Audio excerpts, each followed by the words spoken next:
ನಂಜರಾಜ ಕಲ್ಯಾಣ ಮಂಟಪದಲ್ಲಿ ಸಮುದಾಯದ ಚಿಂತನಾ ಮಂಥನ ಕಾರ್ಯಕ್ರಮ, ನಾಯಕತ್ವ ಹಾಗೂ ಶೈಕ್ಷಣಿಕ ಜಾಗೃತಿಗೆ ಹಿರಿಯ ವಕೀಲ ಅರುಣ್ ಕುಮಾರ್ ಕರೆ. ಜುಲೈ 20ರಂದು ನಡೆದ ಮೈಸೂರಿನಲ್ಲಿ ಪ್ರಸಿದ್ಧ ನಂಜರಾಜ ಕಲ್ಯಾಣ ಮಂಟಪದಲ್ಲಿ ಹೈಕೋರ್ಟ್ ವಕೀಲರಾದ TM ಮಂಜುನಾಥ್ ಅವರ ಜನ್ಮದಿನದ ನಿಮಿತ್ತ ಆಯೋಜಿಸಲಾಗಿದ್ದ ವಿಶೇಷ ಕಾರ್ಯಕ್ರಮದಲ್ಲಿ ಸಮುದಾಯದ ಭವಿಷ್ಯ, ಶಿಕ್ಷಣ ಹಾಗೂ ಸಾಮಾಜಿಕ ಹಕ್ಕುಗಳ ಕುರಿತು ಪ್ರಮುಖ ಚಿಂತನಾ ಮಂಥನ ನಡೆಯಿತು.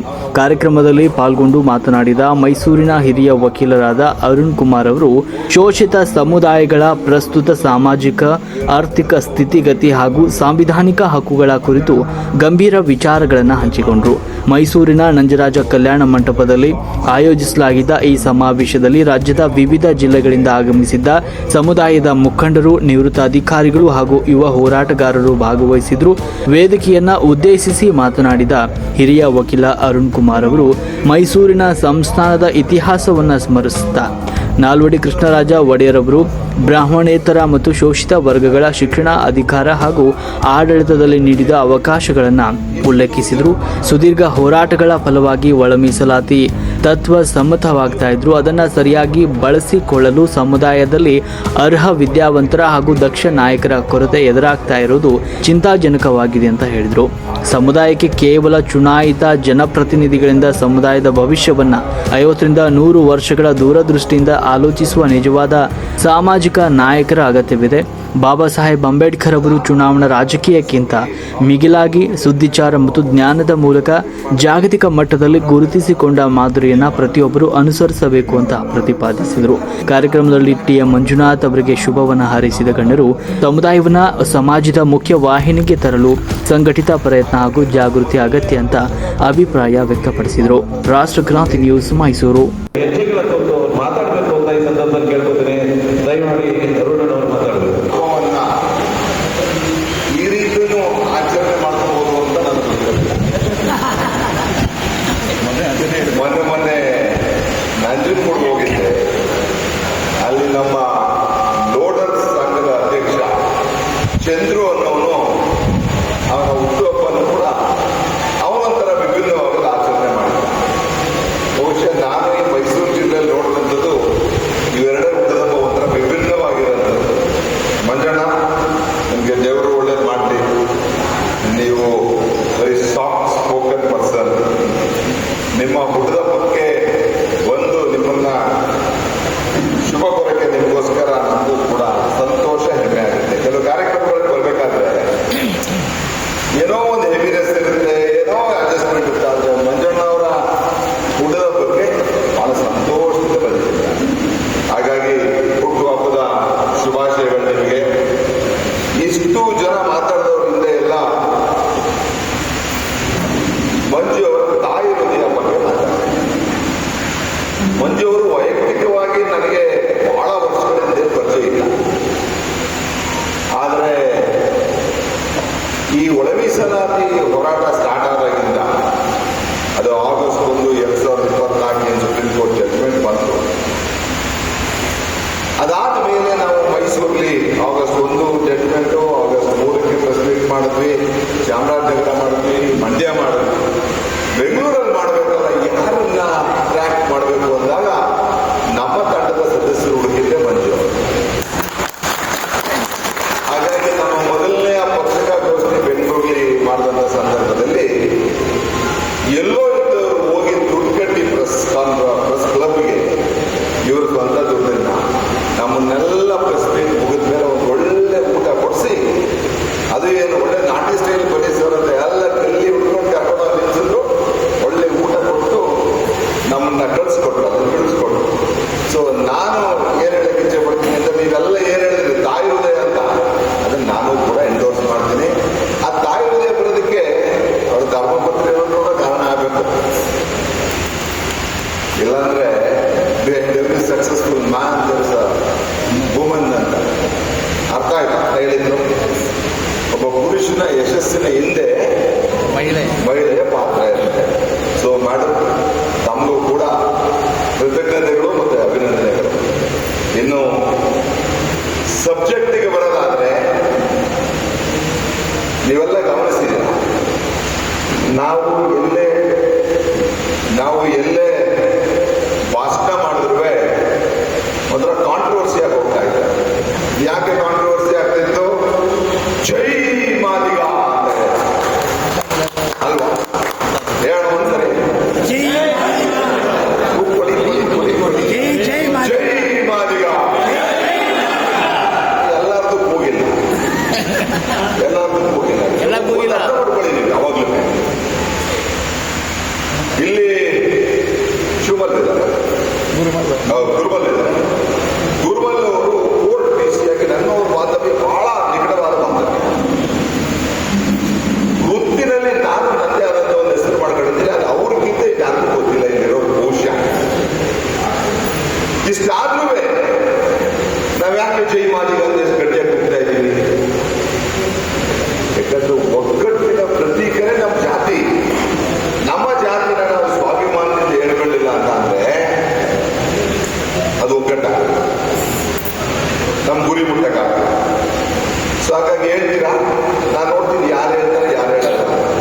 ಜೈ ಮಾದಿಗ, ಜೈ ಜೈ ಮಾದಿಗ, ಜೈ ಭೀಮ್, ಜೈ ಜೈ ಭೀಮ್. ಬಂಧುಗಳೇ, ಇವತ್ತು ವೇದಿಕೆ ಮೇಲೆ ಕೇಂದ್ರ ಬಿಂದು ಮಂಜಣ್ಣ, ಮಂಜು, ಅಡ್ವೊಕೇಟ್ ಮತ್ತೆ ಶ್ರೀಮತಿ ವಿಜಯಲಕ್ಷ್ಮಿ ಅವರೇ, ಸೋದರ ಆತ್ಮೆ, ನಾನು ನಾಗೇಂದ್ರ ಒಂದು ಪದದ ಸ್ನೇಹಿತರು ನಾಗೇಂದ್ರ ಅವರೇ, ಒಂಥರ ಲೇಡಿ ಡಾನ್ ಅಂತ ಪ್ರಸನ್ನ ಹೇಳ್ದ, ಸರಿನೇ ಅನ್ಸುತ್ತೆ. ಪ್ರೇಮ ಕಲ್ಕರಿ ಅವರೇ, ಮುತ್ತಣ್ಣ ಮೈತ್ರಿ ಅವರೇ, ಹನುಮಂತ ರಾಯಪ್ಪನವರೇ, ಪ್ರಸನ್ನ ಗುರುಮೂರ್ತಿ ಮತ್ತು ಸುರೇಶ್ ಅವರೇ, ಮತ್ತೆ ಮುಂದೆ ನೆರೆದಿರತಕ್ಕಂಥ ಎಲ್ಲ ನನ್ನ ಕುಲಬಾಂಧವರು. ನಾವು ಈ ಒಡವಿ ಸಲಾತಿ ಹೋರಾಟದಲ್ಲಿ, ಅದಕ್ಕೂ ನಾನು ಬಾವುಗಡವ ಶ್ರೀರಾಮ್ ಜೊತೆ ಒಂದು 25 ವರ್ಷ ಹಿಂದೆನೆ ನನ್ನ ಜಗಜೀವನ್ ರಾಮ್ ನಗರ ಇದೆ ನೋಡಿ, ನರಸೀಪುರ, ಅಲ್ಲ ಇವರು ಭಾಷಣ ಮಾಡಿ. ಆ ಬಾವುಗಡ ಶ್ರೀರಾಮ್ ಒಂದು ಹಸುಕತೆ ಯಾವಾಗ ಹೇಳಿರ್ತಾರೆ. ಬಾವುಗಡ ಶ್ರೀರಾಮ್ ಅವ್ರ ಭಾಷಣ ಕೇಳಿದ್ರೆ ಹಾಲು ಕೊಡೋದು ಒಂದು ಹಸುಕತೆ ಹೇಳ್ತಾರೆ. ಆ ಕತೆಗೆ ಹೋಗಲ್ಲ ನನ್ನ ಡೀಟೇಲ್. ಇದೇ ರೀತಿ ಕೆ ಎಚ್ ಮುನಿಯಪ್ಪ ಅವ್ರು ಕರೆದಾಗ ಹೋಗ್ತಿದ್ವಿ, ಕಾರಜೋಳ ಅವ್ರು ಕರೆದಾಗ ಹೋಗ್ತಿದ್ವಿ, ಗೋನಾಳ್ ಬೇವರು ಅಲ್ಲಿ ಇಲ್ಲಿ ಕರೆದಾಗ ಕೆಲವು ಚರ್ಚೆಗೆ ಹೋಗ್ತಿದ್ವಿ, ಇಂಟೆಲೆಕ್ಚುಯಲ್ ಚರ್ಚೆಗೆ. ಆದ್ರೆ ಸುಪ್ರೀಂ ಕೋರ್ಟ್ ಜಡ್ಜ್ಮೆಂಟ್ ಏನು ಆಗಸ್ಟ್ 1, 2024 ಬಂತು. ಯಂಗ್ಸ್ಟರ್ಸ್, ಯುವಕರು, ಆಗಸ್ಟ್ 1, 2024 ಜಡ್ಜ್ಮೆಂಟ್ ಏನು ಹಿಂದೆ ಇರೋರು, ಆಗಸ್ಟ್ 1, 2024 ಜಡ್ಜ್ಮೆಂಟ್ ಏನು? ಪರಿಶಿಷ್ಟ ಜಾತಿ ಒಳಗಡೆ ಒಳಮೀಸಲಾತಿ ಕೊಡ್ಬೋದು ಅನ್ನಂತ ಬಂದಂತ ಜಡ್ಜ್ಮೆಂಟ್ ಆಗಸ್ಟ್ 1, 2024. ಅದು ಬಂದ ತಕ್ಷಣ ನನ್ನನ್ನ ಕಾಡಕ್ಕೆ ಒಂದು ಪ್ರಶ್ನೆ. ಇದಕ್ಕಿಂತ ಹಿಂದೆ ಕುಂಬಾರ ಸಮಾಜದ ಪರ ಹೋರಾಟ ಮಾಡಿದ್ದೀನಿ, ಕುಂಬಾರ ಸಮಾಜದ ಪರ ಹೋರಾಟ ಮಾಡಿದ್ದೀನಿ, ಇನ್ನಿತರ ಹೋರಾಟಗಳು ಮೈಸೂರಿನಲ್ಲಿ ಮಾಡಿದ್ದೀನಿ. ಆದ್ರೆ ಈ ಜಡ್ಜ್ಮೆಂಟ್ ಬಂದ ತಕ್ಷಣ ನನಗನ್ಸುತ್ತು, ನನ್ನ ಮಾದಿಗ ಜಾತಿಗೆ ನಾನು ಅಡ್ವೊಕೇಟ್ ಆಗಿ ಏನಾದ್ರು ಕೆಲಸ ಮಾಡ್ಬೇಕಂತಂದ್ರೆ ಇದು ಸರಿಯಾದ ಸಮಯ. ಯಾಕಂದ್ರೆ ಸುಪ್ರೀಂ ಕೋರ್ಟ್ ಜಡ್ಜ್ಮೆಂಟ್ ದಿಕ್ತಪ್ಸಂತ ಎಲ್ಲ ತಂತ್ರಗಾರಿಕೆಗಳನ್ನು ಮಾಡ್ತಾರೆ. ನಾವು ಆ ಜಾಲನ ಹಿಡಿಬೇಕಂತಂದ್ರೆ ನಾವಿಲ್ಲಿ ಧುಮುಕ್ಬೇಕು ಅಂದ್ಬಿಟ್ಟು ನಾವೊಂದು ವಕೀಲರ ತಂಡ ಕಟ್ಕೊಂಡು ಧುಮುಕಿಲ್ಲ. ಯಾಕೆ ಇದು ವೆರಿ ಇಂಪಾರ್ಟೆಂಟ್ ಅಂತ ಅಂದ್ರೆ, ನಾಗೇಂದ್ರ ಅವರು ಹೇಳಿದ್ರು ಅವ್ರ ಭಾಷಣದಲ್ಲೂ ಸಹ, ಅಂಬೇಡ್ಕರ್ ಅವರು ಸಂವಿಧಾನ ಕೊಟ್ಟಂತ ಸಂದರ್ಭ ಆಗ್ಲಿ, ಎಲ್ಲ ಸಮಾಜಕ್ಕೂ ನ್ಯಾಯ ಒದಗಿಸುವಂತ ಒಂದು ವಿಚಾರ ಆಗ್ಲಿ, ಎಲ್ಲ ಮಾಡಿದ್ರು ಸಹ ಅವ್ರು ಚುನಾವಣೆಯಲ್ಲಿ ಗೆಲ್ಲಕ್ಕಾಗ್ತದೆ. ಎಂತ ವಿಪರ್ಯಾಸ ನೋಡಿ. ಇವತ್ತು ಯಾವುದಾದ್ರೂ ಒಬ್ಬ ವ್ಯಕ್ತಿಯ ಪ್ರತಿಮೆಗಳು ಈ ದೇಶದಲ್ಲಿ ಜಾಸ್ತಿ ಇದೆ ಅಂತ ಅಂದ್ರೆ ಬಹುಶಃ ಅಂಬೇಡ್ಕರ್. ಆದ್ರೆ ಅವರು ಚುನಾವಣೆಯಲ್ಲಿ ಗೆಲ್ಲಕ್ಕಾಗಿಲ್ಲ. ಯಾಕೆ ಗೆಲ್ಲಕ್ಕಾಗಿಲ್ಲ? ನೇರವಾಗಿ, ಗಟ್ಟಿಯಾಗಿ, ನ್ಯಾಯಯುತವಾಗಿ ಹೇಳಿದ್ರಲ್ಲ, ಅದಕ್ಕೆ ಗೆಲ್ಲಕ್ಕಾಗಿಲ್ಲ. ಇನ್ನು ಈಗ ನಾಗೇಂದ್ರ ನಾವಾಗ್ಲಿ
ಮಂಜಣ್ಣನ ವೃತ್ತದ ಬುದಿರೋದ್ರಿಂದ ಎಲ್ಲ ಆ ಸಬ್ಜೆಕ್ಟಿಗೆ ಅಂದ್ರೆ ಕೆಲವು ವಿಚಾರಗಳು ಬಹಳ ಇಂಪಾರ್ಟೆಂಟ್, ಅದನ್ನ ಹೇಳ್ಬಿಟ್ಟು ನಿಲ್ಲಿಸ್ತೀನಿ ನಾನು.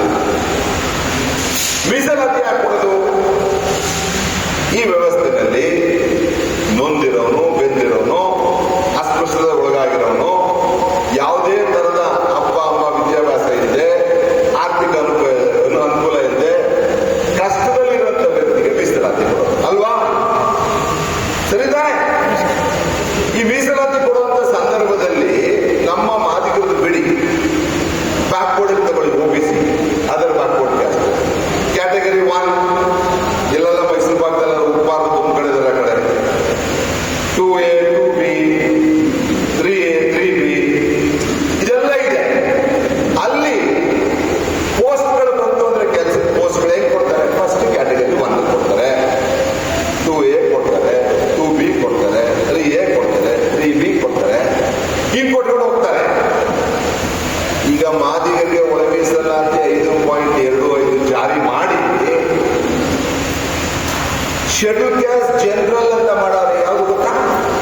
ಶೆಡ್ಯೂಲ್ ಕ್ಯಾಸ್ಟ್ ಜನರಲ್ ಬಹುಶಃ ಕೆಲವರಿಗೆಲ್ಲ ಗೊತ್ತಿದೆ, ಮಹಿಳೆಯರಿಗೂ ಅರ್ಥ ಮಾಡಿಸ್ಬಿಡ್ತಿದೆ ಅದನ್ನ. ಶೆಡ್ಯೂಲ್ ಕ್ಯಾಸ್ಟ್ ಜನರಲ್ ಏನು ಅಂತ ಅಂದ್ರೆ ಒಂದು ಕೆಲಸಕ್ಕೆ ಕರೀತಾರೆ. ಆ ಕೆಲಸಕ್ಕೆ ಕರೆದಂತ ಸಂದರ್ಭದಲ್ಲಿ ಮಿನಿಮಮ್ 15 ಪೋಸ್ಟ್ ಇರಬೇಕು. ಈ ಕೆಲಸಕ್ಕೆ ಒಂದು ನೌಕರಿ, ಒಂದು ಆಫೀಸರ್ ಕೆಲಸ ಅಂತ ಇರುತ್ತೆ.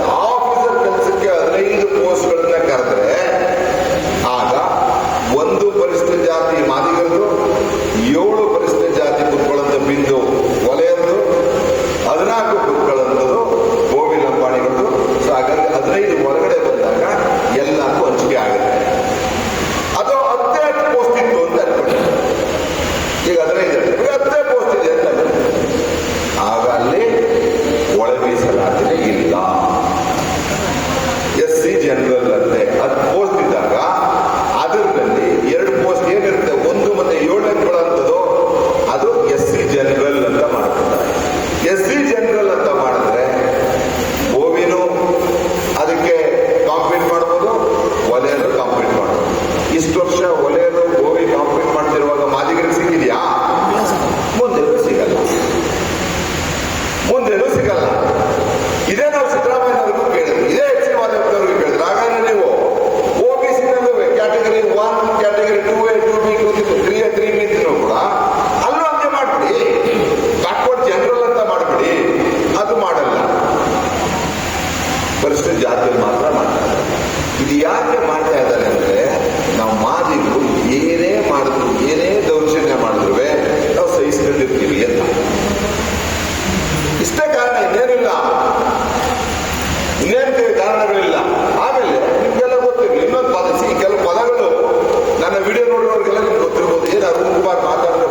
ಹಾಗಾಗಿ ನಾನು ಜೈ ಮಾದಿಗ ಜೈ ಭೀಮ್ ಅನ್ನೋದಾಗಲಿ, ಜೈ ಭೀಮ್ ಜೈ ಮಾದಿಗ ಅನ್ನೋದಾಗಲಿ, ಮಾದಿಗರನ್ನ ಪ್ರತ್ಯೇಕವಾಗಿ ಇಟ್ಟು ನಮ್ಮ ಅನುಕೂಲಗಳನ್ನ ಅಧಿಕಾರಗಳನ್ನ ಪಡ್ಕೊಳ್ಳಿ ಕೇಳ್ತಾ ಇರೋದು ಹೊರತು ಯಾವುದೋ ಜಾತಿ ಮೇಲೆ ಎತ್ಕೊಂಡವನಾಗಿದ್ರೆ ಇತರ ಜಾತಿಯಾಗಿ ಹೋಗಿ ನಾನೇ ಅವ್ರ ಬರಕ್ಕೆ ಹೋರಾಟ ಮಾಡಿ ಅವ್ರ ನ್ಯಾಯ ತೋರಿಸ್ಕೊಡ್ಬೇಕು. ಇನ್ನೊಂದು ಗೊತ್ತಿಲ್ಲ ನಿಮಗೆ, ಇಲ್ಲಿ ಬಹಳ ಮಾದಿಗರಿಗೆ ಇನ್ನೊಂದು ವಿಚಾರ ಹೇಳ್ತೀನಿ. ಈ ಮೈಸೂರು, ಹಳೆ ಮೈಸೂರು ಪ್ರಾಂತದಲ್ಲಿ ಚಾಮರಾಜನಗರ, ಮೈಸೂರು, ಹಾಸನ, ಬೆಂಗಳೂರು, ಮಂಡ್ಯ, ಕೊಡಗು ಎಲ್ಲ ಇದೆಯಲ್ಲ, ಇಲ್ಲಿ ಯಾರು ಪರಿಸ್ಥಿತಿ ಜಾತಿನಲ್ಲಿ ಅಡ್ವೊಕೇಟ್ಸ್ಗಳಾಗಿದ್ದಾರಲ್ಲ, ಅದ್ರ ನಾನು ಒಬ್ಬ ಲೀಡಿಂಗ್ ಅಡ್ವೊಕೇಟ್ ಇಲ್ಲಿ ಮೈಸೂರಿನಲ್ಲಿ. ಈ ಪರಿಸ್ಥಿತಿ ಜಾತಿನಲ್ಲಿ ಆಫೀಸ್ಗಳು ಇಟ್ಕೊಂಡಿರೋಂಥ ಅಡ್ವೊಕೇಟ್ ಆಫೀಸ್ನಲ್ಲಿ ಯಾರ ಆಫೀಸ್ನಲ್ಲೂ ಜಡ್ಜ್ಗಳಾಗಿಲ್ಲ. ನನ್ನ ಆಫೀಸ್ನಲ್ಲಿ 2 ಜಡ್ಜ್ ಆಗಿರೋದು, 2 ಜಡ್ಜ್ ಆಗಿದ್ದಾರೆ. ನಿಮ್ಗೆ ಸತ್ಯ ಗೊತ್ತಾ, ನನ್ನ ಆಫೀಸಲ್ಲಿ ಮೊದಲನೇ ಜಡ್ಜ್ ಆದವಳು ಒಲೆ ಹುಡುಗಿ. ಇದಂಗಿದೆ ಮಜಾ. ನನ್ನ ಆಫೀಸ್ನಲ್ಲಿ ಮೊದಲನೇ ಜಡ್ಜ್ ಆದಂಥದ್ದು ಒಲೆ ಸಮಾಜದ ಹುಡುಗಿ. ನಾನೇ ತಯಾರು ಮಾಡಿದ್ದು. ಇವ್ರು ಯಾವಾಗ ಕಿತ್ತೋಗಿರೋರು ನನಗೆ ಜಾತಿ ವಿರೋಧಿ ಅಂತಾರ? ಇದನ್ನ ಯಾಕೆ ಹೇಳ್ತಾ ಇದ್ದೀನಿ ನಿಮಗೆ ಅಂತ ಅಂದ್ರೆ, ಇಲ್ಲಿವರೆಗೂ ಮಾದಿಗ ವಲಯ ಅಂತ ಪದ ಬಳಸಲಿಲ್ಲ ಮೈಸೂರು ಪ್ರಾಂತದಲ್ಲಿ. ಅದು ಬಳಸಿ ಅದು ಬಳಸಿ ನಮ್ಮವ್ರ ಹಕ್ಕು ಕೇಳ್ತಾ ಇದೀವಲ್ಲ, ಅದಕ್ಕೆಲ್ಲರೂ ಉರಿ ಸ್ಟಾರ್ಟ್ ಆಗ್ತದೆ. ಮೈಸೂರು ಯೂನಿವರ್ಸಿಟಿನಲ್ಲಿ ಮೈಸೂರು ವಕೀಲರೇ 60 ಜನ ಇದ್ದಾರೆ. ಸೇರಿ ಎಷ್ಟು ಜನ? ಮೈಸೂರು ಯೂನಿವರ್ಸಿಟಿನಲ್ಲಿ 60 ಜನ ಇದ್ದಾರೆ. 51 ಜನ ಪ್ರೊಫೆಸರ್ಸ್ ಅವರೇ, 48 ಜನ ವಲಯರವ್ರೆ, 3 ಜನ ಮಾದಿಗರವ್ರೆ. ನಾನು ಎದ್ದ ಕೊಡುವ ಧ್ವನಿಯನ್ನ ಇದೇ ಚಾಮರಾಜನಗರದ ರೂರಲ್ ಪೊಲೀಸ್ ಸ್ಟೇಷನ್ ಪಟ್ಟಿ ಕೇಳಿದ್ದೀನಿ ನಾನು ಅದನ್ನ. 14 ಜನ ಪರಿಸ್ಥಿತಿ ಜಾತಿಯವರು ಅಂತ ಅಂದ್ರೆ 13 ಜನ ವಲಯರವ್ರೆ, 1 ಮಾದಿಗರವ್ರೆ. ಇದೇ ಪಾಂಡವಪುರ 7 ಜನ ಸರ್ಕಾರಿ ನೌಕರರಲ್ಲಿ 6 ಜನ ವಲಯರಿದ್ದಾರೆ, 1 ಗೋವಿಲ್ಲ ಮಾಡಿದ್ದಾರೆ, ಮಾದಿಗರು ಗೋವಿಲ್ಲ. ಇದೇ ಯೂನಿವರ್ಸಿಟಿನಲ್ಲಿ ನೋಡಿ 9 ಜನ ವೈಸ್ ಚಾನ್ಸಲರ್ಸ್ ಅವರೇ, 1 ಮಾದಿಗ ಅವರು. ಆದ್ರೆ ಜನಸಂಖ್ಯೆಯಲ್ಲಿ ರಾಜ್ಯದಲ್ಲಿ ಪರಿಸ್ಥಿತಿ ಜಾತಿಯಲ್ಲಿ ನಂಬರ್ ಯಾರು? ಮಾದಿಗರು. ಅಧಿಕಾರ ತಗೊಳ್ಳೋದ್ರಲ್ಲಿ ಕೊನೆಗೆ ಇದು ಎತ್ತಿ ತೋರಿಸ್ತಾ ಇದೀವಲ್ಲ ಇವ್ರಿಗೆ, ಇದು ತಡ್ಕೊಳಕಾಯ್ತು. ಈಗ ಮೊನ್ನೆ ಎಷ್ಟು ಜನ ಗಮನಿಸಿದ್ರು ಗೊತ್ತಿಲ್ಲ, ಮೈಸೂರು ಯೂನಿವರ್ಸಿಟಿನಲ್ಲಿ ನಮ್ಮ ಹುಡುಗರಿಗೆ PhD ಮಾಡೋದಕ್ಕೆ ಫೆಲೋಶಿಪ್ ಕೊಡ್ತಾರೆ. ಅದು ಹೊಸ ನ್ಯೂಸ್, ಎಲ್ಲರೂ ಪೇಪರ್ ಓದಬೇಕಾದ್ರೆ ಎಲ್ಲ ದಲಿತ ನಾಯಕರು ಹೋಗಿದ್ದಾರೆ. ಸುಮಾರು 100 ಜನಕ್ಕೆ ಫೆಲೋಶಿಪ್ ಸಿಕ್ಕಿದ್ರೆ ನಮ್ಮವ್ರು 20 ಜನ, ಅವರೆಷ್ಟು 86 78 ಜನ. ಯಾವ ನ್ಯಾಯ ಇದು? ನಾನಲ್ಲಿ ಓದೋದು ಕೂಡ ಫೆಲೋಶಿಪ್ ಅಲ್ಲಿ ಒಳಗಿಸಲಾದ ಜಾರಿ ಮಾಡ್ರಿ ಅಂತ. ಇದು ವಾಸ್ತವಾಂಶ. ಹಾಗಾಗಿ ನಾವು ಯಾವತ್ತೂ ಯಾರನ್ನ ಇನ್ನೊಬ್ಬರ ಮೇಲೆ ಮತ್ತೊಬ್ಬರ ಮೇಲೆ ಎತ್ಕಟ್ಟದಾಗ್ಲಿ ಅಥವಾ ಜಾತಿ ಹುಚ್ಚಾಗ್ಲಿ, ನನಗಂತೂ ಇದೆ ಮಾದಿಗ ಅನ್ನೋ ಹುಚ್ಚು. ಆದ್ರೆ ಆ ಹುಚ್ಚಿನ ಇನ್ನೊಬ್ಬರ ಮೇಲೆ ಎತ್ಕೊಂಡು ಬೇಯಿಸ್ಕೊಳ್ಳೋಂಥ ನೀಚ ಕೆಲಸಕ್ಕೆ ಹೋಗೋಂಥದ್ದು ಬಂದು ನಾವು ರೆಡಿ ಇಲ್ಲ. ಆದ್ರೆ ನಮ್ಮ ಜಾತಿನ ಮಾತ್ರ ಬಹಳ ಗರ್ವದಿಂದ ಹೆಮ್ಮೆಯಿಂದ ಹೇಳಕ್ಕೆ ರೆಡಿ ಆಗಿರೋ. ಹಾಗಾಗಿ ಏನು ಮಕ್ಕಳಿದ್ದೀರಾ, ಏನು ಓದ್ತಾ ಇದೀಯ ನೀನು? ಬಿಕಾಂ. Very good. ನೋಡಿ ನಮ್ಮಲ್ಲೆಲ್ಲ ಏನಾಗ್ತಿತ್ತು ಕೂತು, ನಮ್ಮಲ್ಲೆಲ್ಲ ಏನಾಗ್ತಿತ್ತು, ಎಲ್ಲ BA ಓದೋರು, MA ಓದೋರು, PhD ಮಾಡೋರು, ಮತ್ತು ಹೋಗಿ ಕೂಲಿ ಕೆಲಸಕ್ಕೆ ಹೋಗು. ಈಗ ಇಲ್ಲಿ ಆಗಿದೆಯಲ್ಲ, ಇಲ್ಲಿ ಏನು ನಮ್ಮ ಫೆಲೋಶಿಪ್ ಆಗಿದೆಯಲ್ಲ, ಯಾರ್ಯಾರು ಗೊತ್ತಾ? BA ಕನ್ನಡ ಮುಗಿದೋಯ್ತು. ಹುಡುಗರೆಲ್ಲ ಬೇರೆ ಯಾವ ಕೋರ್ಸ್ಗಳು ನಮ್ಮವರು BA ಅವ್ರೆ, ಕನ್ನಡದಲ್ಲವ್ರೆ. ಅದೇ ಒಳ್ಳೆಯ ತಗೊಳ್ಳಿ, ಬಯೋಟೆಕ್ನಾಲಜಿ, ಬಯೋಸೈನ್ಸ್, ಅದು ಮ್ಯಾಥಮೆಟಿಕ್ಸ್, ಇಂಗ್ಲಿಷ್ ಎಲ್ಲ ಅವ್ರ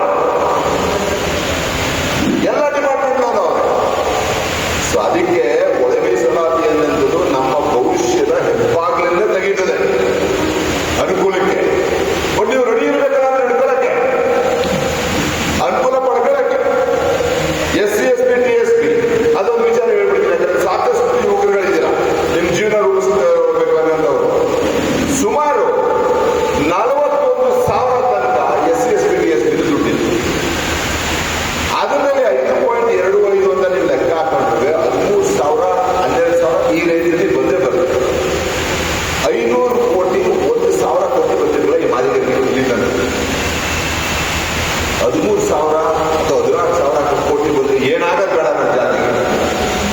ಆಗ ನೀವೆಲ್ಲ ಒಂದು ಕಾರ್ಗೆ ಬರೆದಾಡ್ತಾ ಇದ್ದೀರಾ, ಒಂದು 50,000 ಲೋನ್ ಬರೆದಾಡ್ತಾ ಇದ್ದೀರಾ. ಹಂಗಲ್ಲ, 5 ಕೋಟಿ ಕೇಳಬೇಕು, 10 ಕೋಟಿ ಕೇಳಬೇಕು ಸಾಲನ. ಯಾವುದೇ ಒಂದು ಜಾತಿ ಮೇಲಕ್ಕೆ ಬರಬೇಕು ಅಂತಂದ್ರೆ ಆರ್ಥಿಕವಾಗಿ ಸರ್ಕಾರದ ಸವಲತ್ತುಗಳನ್ನ ಬಳಸ್ಕೋಬೇಕು. ನಮ್ಮವ್ರು ಯಾರು ಬಳಸ್ಬಾರ್ದು. ಕೊನೆ ಪಕ್ಷ ಏನೋ ಅಲ್ಲೊಂದು ಬೋರ್ಡ್ ಹೊಡಿಸ್ಕೊಂಡಿದ್ದೀನಿ, ಅಲ್ಲೊಂದು ಕಾರ್ ತಗೊಂಡಿದ್ದೀನಿ, ಅಲ್ಲೊಂದು ಚಿಲ್ಲರೆ ಸಾಲ ತಗೊಂಡು ಮುಗಿದೈತಿ. ದೊಡ್ಡದವ್ರ ಕನ್ನಡದಲ್ಲಿರೋರು ಮೂರ ತಾನೆ, ಒಂದು ಬೋರ್ಡ್, ಒಂದು ಚಿಲ್ಲರೆ ಅಂಗಡಿ, ಒಂದು ಕಾರ್, ಅದು ಮನೆ ಜನರಲ್ ಎಲ್ಲರಿಗೂ ಕೊಡ್ತಾರೆ. ಅದೇ ಒಲೆ ನೋಡಿ, ಅದೇ ಬೋವಿನ ಮಾಡಿಗಳು ನೋಡಿ, KITV ಸೈಟ್ ಬಂದಾಗ ಒಳ್ಳೊಳ್ಳೆ ಫ್ಯಾಕ್ಟರಿ ಆಗ್ತಾರೆ, ಬಾಡಿಗೆ ಕೊಡ್ತಾರೆ, ಆರ್ಥಿಕವಾಗಿ ಶಕ್ತಿಶಾಲಿಗಳಾಗ್ತಾರೆ. ಹಾಗಾಗಿ ಒಳ ಮೀಸಲಾತಿ ಅನ್ನೋದು ನಮ್ಮ ಅಸ್ತಿತ್ವದ ಪ್ರಶ್ನೆ, ಇನ್ನುವೇ ಜಾರಿ ಆಗಿಲ್ಲ. ಬರೀ ಭಾಗ ಆಗಿದೆ, ಅನುಕೂಲಗಳು ಸ್ಪಷ್ಟವಾಗಿ ಜಾರಿ ಆಗಿಲ್ಲ. ನಾನು ನಿಮ್ಗೆ ಹೇಳ್ತೀನಿ, SC ಜನರಲ್ ಅನ್ನೋದು ನಿನ್ನೆ KS ಮುನಿಯಪ್ಪನವರ ಹತ್ರ ಇದೆ ಮಾತಾಡ್ತಾರೆ. ಈಗ ಸೋಷಿಯಲ್ ವೆಲ್ಫೇರ್ ಮಿನಿಸ್ಟರ್ ಯಾರಾಗ್ತಾರೆ ಕಾಯೋಣ, ಸಮಾಜ ಕಲ್ಯಾಣ ಇಲಾಖೆ ಸಚಿವರು ಯಾರಾಗ್ತಾರೆ ಕಾಯೋಣ. ಅದಾದ್ಮೇಲೆ ಮತ್ತೆ ಹೋರಾಟ ಸ್ಟಾರ್ಟ್. ನಡೀದಿರಾ? ಈ ಸರಿ ಏನೇನು ಬಗ್ಗಿಸ್ಬೇಕು ಗೊತ್ತಾ? ಮೊದಲನೇದಾಗಿ SC ಜನರಲ್ ಬಗ್ಗಿಸ್ಬೇಕು. ಎರಡನೇದಾಗಿ AKADA ಆದಿ ಕರ್ನಾಟಕ ಇಂತೆಲ್ಲ ಕ್ಯಾಸೆಟ್ ಬಿಡ್ತೇನಮ್ಮ, ಏನಂತ ಬರ್ಸಿದ್ದೀರಾ? ಪರಿಶಿಷ್ಟ ವರ್ಗ, ಪ್ರವರ್ಗ ಎ ಮಾದಿಗ. ಏನಂತ ಬರ್ಸಿದ್ದೀರಾ? ಇನ್ನು ತಗೊಂಡಂಗಾಗಿಲ್ಲ.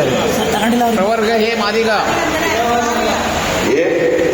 AKADA ಅನ್ನೋದ್ರೆ ಈ SC ಜನರಲ್